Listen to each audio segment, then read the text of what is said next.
নমস্কাৰ বন্ধু বান্ধৱীসকল, আমাৰ ৰাখিপল চেনেলটোলৈ আপোনালোকক স্বাগতম জনাইছোঁ।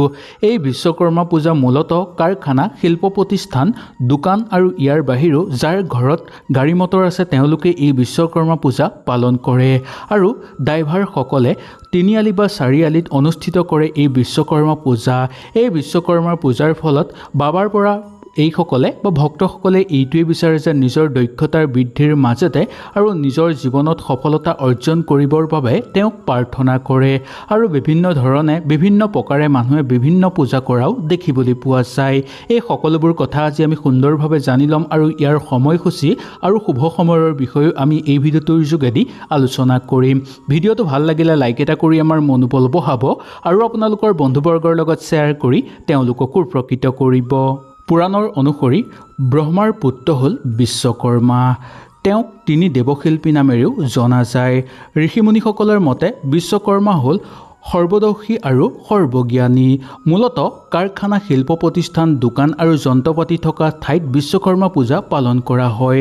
আৰু বাবাৰ পৰা তেওঁলোকে এই পূজা পাতি এইটোৱেই আশীৰ্বাদ বিচাৰে যে ভৱিষ্যত উন্নতি হওক, নিৰাপদে মাজেৰে পাৰ কৰক আৰু পৰিস্থিতি সুন্দৰ হওক, জীৱন দক্ষতাৰ মাজেৰে পাৰ হওক আৰু সামাজিক ক্ষেত্ৰত খ্যাতি লাভ হওক। ইয়াৰ বাহিৰেও সকলো ক্ষেত্ৰতে যে তেওঁলোকে সফলতা লাভ কৰিব পাৰে তাৰেই প্ৰাৰ্থনা কৰে বাবাৰ ওচৰত। বিভিন্ন ধৰণে বিভিন্ন লোকে এনেধৰণে পূজা পাতল কৰা আমাৰ সমাজত দেখিবলৈ পোৱা যায়। বিশ্বকৰ্মাৰ পূজা দিনা প্ৰতি বছৰে ভগৱান বিশ্বকৰ্মাৰ জন্মবাৰ্ষিকী উদযাপন কৰা হয়। এইবাৰ বিশ্বকৰ্মা পূজা 16 আৰু 17 ছেপ্টেম্বৰৰ মাজত পালন কৰা হ'ব। এতিয়া বহুলোকে ভাবে যে 16 ছেপ্টেম্বৰতেই হ'ব নেকি বিশ্বকৰ্মা পূজা, আৰু বহুলোকে ভাবিছে 17 ছেপ্টেম্বৰৰ কোন সময়ত বিশ্বকৰ্মা পূজা হ'ব। আহক তেনেহ'লে আমি এই ভিডিঅ'টোৰ যোগেদি সুন্দৰভাৱে জানি লওঁ। 16 ছেপ্টেম্বৰৰ সন্ধ্যা 7:29 পৰা এই বিশ্বকৰ্মা পূজা আৰম্ভ হ'ব। কিন্তু এই কথাটো একেবাৰে ভিত্তিহীন, কাৰণ হিন্দু ধৰ্মৰ তিথিৰ অনুসৰি চন্দ্ৰৰ ওপৰত ইমান গুৰুত্ব দিয়া নহয়, সূৰ্যৰ ওপৰতহে বেছি গুৰুত্ব দিয়া হয়। সেইকাৰণে সূৰ্য কন্যা ৰাশিত যেতিয়া প্ৰৱেশ কৰিব বা উদয় হ'ব তেতিয়াই বিশ্বকৰ্মা পূজা পালন কৰা হ'ব, বা 17 ছেপ্টেম্বৰতেই বিশ্বকৰ্মা পূজা আমাৰ পালন কৰা হ'ব অসমত বা ভাৰতত।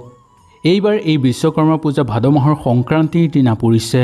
ভাদ মাহৰ শেষ বা সংক্ৰান্তিৰ দিনা অপৰাহিত বুলি মনা যায়। এই বিশ্বকৰ্মা পূজা অসমীয়া 31 ভাদ আৰু ইংৰাজী 17 তাৰিখে আৰম্ভ হ'ব। হয়তো আপোনালোকে এই ভিডিঅ'টোৰ যোগেদি সুন্দৰভাৱে বুজি পালে। কিবা অসুবিধা পালে নিশ্চয় মোক তলত কমেণ্ট কৰি জনাব। তেনেহ'লে আজিলৈ নমস্কাৰ।